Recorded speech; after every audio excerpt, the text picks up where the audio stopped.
Hay un texto con 114 frases atribuidas a Jesús que no está en la Biblia. Y si lo lees, entiendes por qué incomodó a muchos desde el principio. Hoy vas a ver qué dice y por qué todavía inquieta el texto que apareció en el desierto.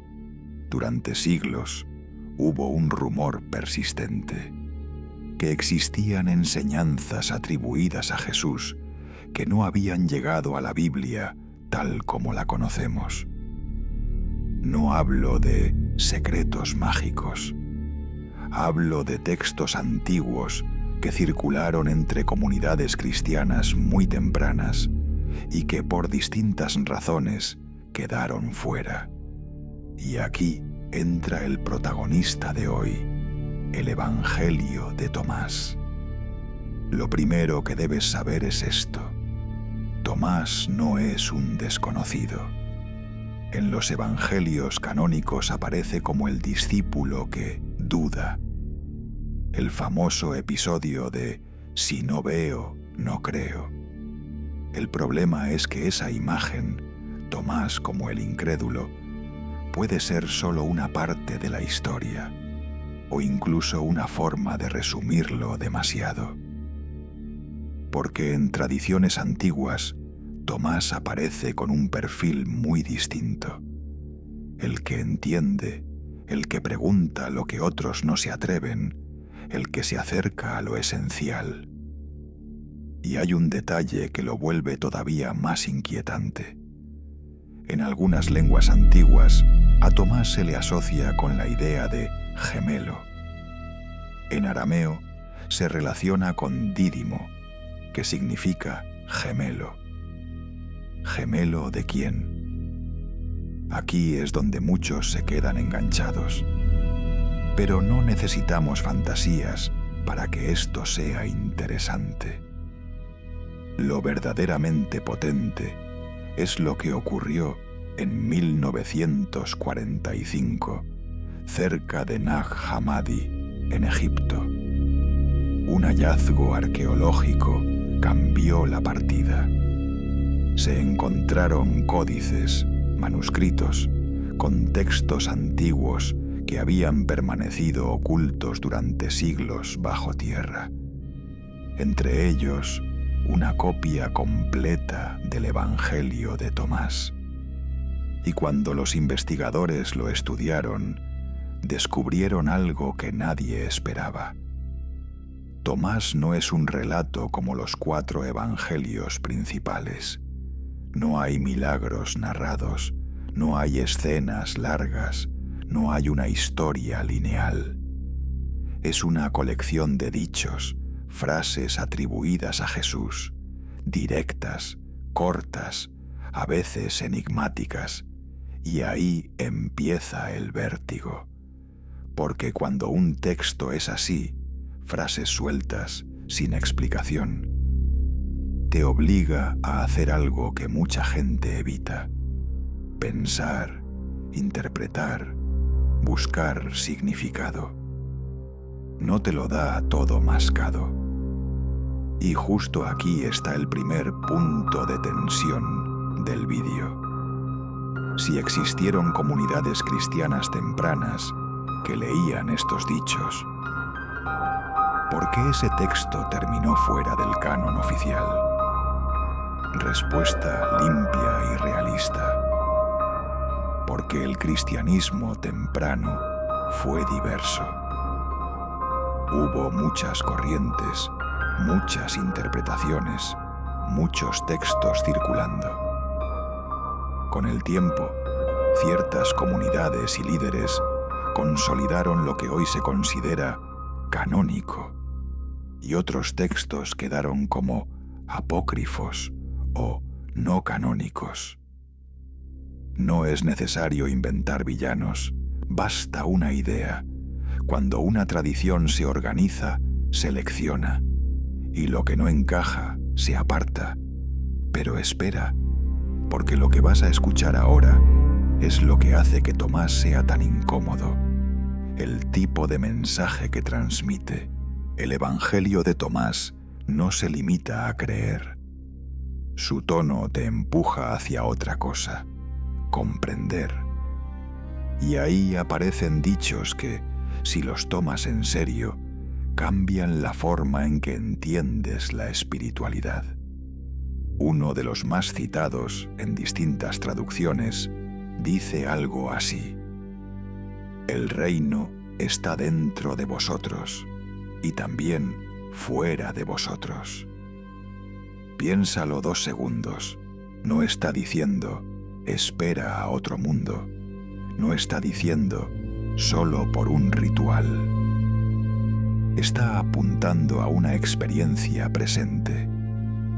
Y en varios pasajes, el texto sugiere una idea que para una institución organizada siempre es delicada. La experiencia interior no depende de intermediarios. Depende de un despertar, de una mirada, de una comprensión. Esto no significa rechazar la fe, ni atacar a nadie. Significa que el texto de Tomás pone el foco en algo distinto. Menos estructura externa, más descubrimiento interior. Y aquí viene el segundo cliffhanger. Si Tomás enfatiza tanto el interior, ¿por qué el Tomás oficial termina siendo el que duda? Porque un personaje puede usarse como símbolo. En una tradición, Tomás puede representar la incredulidad y servir como enseñanza moral. En otra, Tomás puede representar la búsqueda profunda. Ambas lecturas pueden coexistir, pero solo una queda como la más popular. Ahora, escucha este otro detalle que vuelve adictivo el tema. En un dicho famoso, Jesús separa a Tomás aparte y le dice 3 palabras. Tomás vuelve y se niega a repetirlas. Esa escena es dinamita narrativa, porque abre una pregunta que engancha al cerebro humano. ¿Qué le dijo? Aquí es donde muchos vídeos se pierden y se inventan el contenido. Nosotros no lo vamos a hacer así.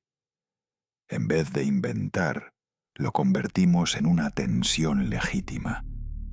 El texto sugiere que había enseñanzas difíciles de expresar.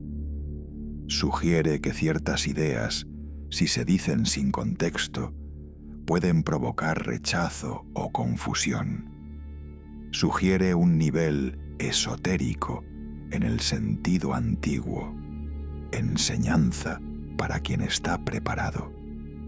Y ahora viene el giro que te va a dar retención. Tomás no es solo Tomás.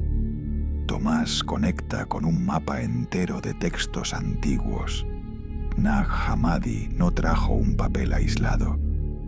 Trajo el recordatorio de que los primeros siglos cristianos fueron más complejos de lo que se cuenta en versión resumida. Y justo cuando crees que el tema ya está, aparece lo más explosivo: María Magdalena.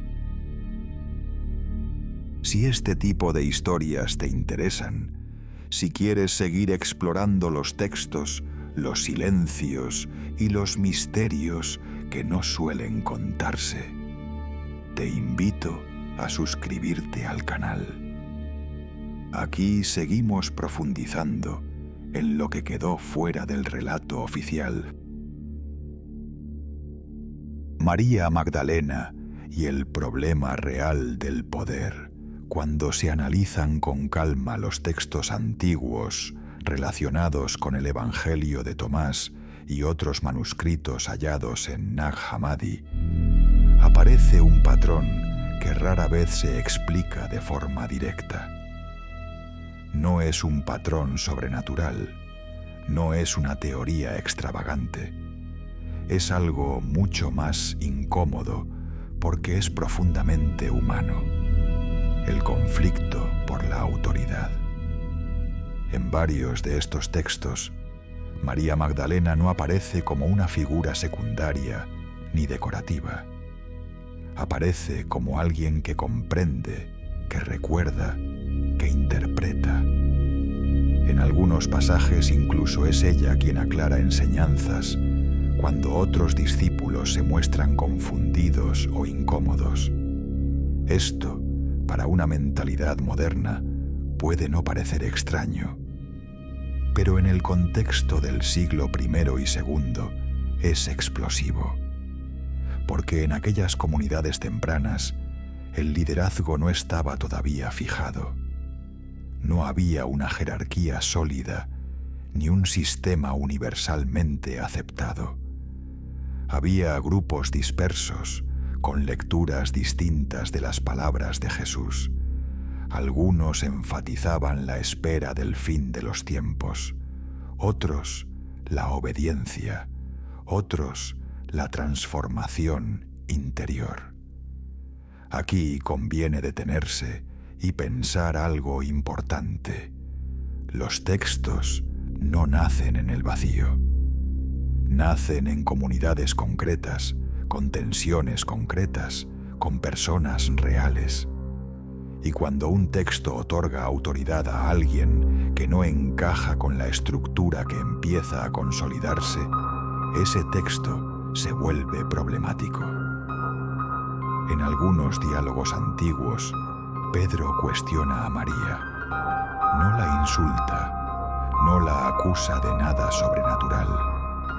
Simplemente duda de que Jesús haya podido transmitirle enseñanzas a ella de forma especial. Y esa duda no es casual. Representa algo más amplio, la dificultad de aceptar una autoridad que no se basa en jerarquía, sino en comprensión. Y aquí es donde el mensaje del Evangelio de Tomás vuelve a entrar en escena, porque Tomás y María comparten algo fundamental. No transmiten una doctrina cerrada, sino una invitación a ver, a comprender por uno mismo, a no depender únicamente de una voz externa que interprete por ti. Este tipo de mensaje es profundamente desestabilizador para cualquier estructura que aspire a perdurar en el tiempo, porque una institución necesita reglas claras, intermediarios claros y límites definidos. Necesita saber quién enseña, quién obedece y quién interpreta. Un mensaje basado en la experiencia interior es mucho más difícil de controlar. Y aquí aparece una pregunta que incomoda incluso hoy. ¿Qué ocurre cuando una tradición espiritual pasa de ser una experiencia a convertirse en una institución? La historia nos da una pista clara. Para sobrevivir, las tradiciones se organizan. Para organizarse, seleccionan.